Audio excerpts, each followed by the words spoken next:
interpellation. I further move that we now consider the budget of the Office of the Vice President and recognize the distinguished sponsor, our Chair of the Committee on Finance, Senator Sherwin Gatchalian. Yeah. Any objection? The Chair hears none. The consideration of House Bill 4058 under Committee Report number 18 is in order.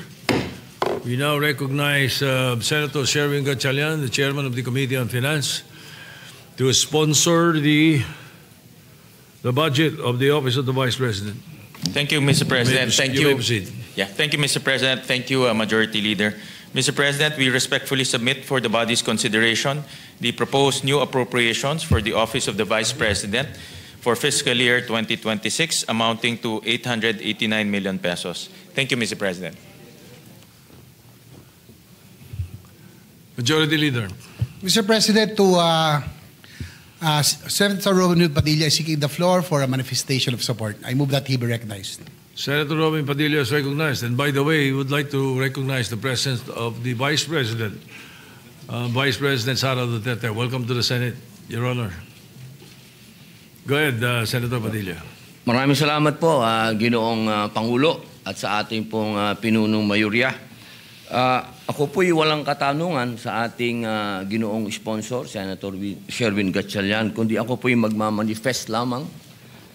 Ako po'y natutuwa sapagkat dito po sa ating bulwagan ay atin pong hindi binawasan ang budget ng ating pangalawang Pangulo, bagkus ay dinagdagan.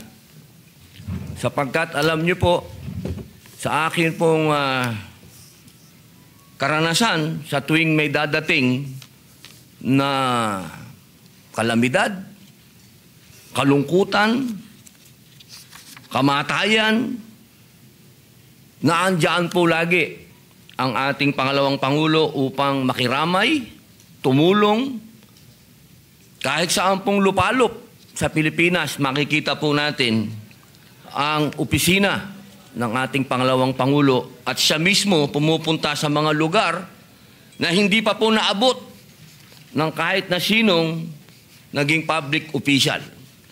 Kaya ako po'y masaya at ako po'y nagpapasalamat sa ating mga kasama, sa ating pong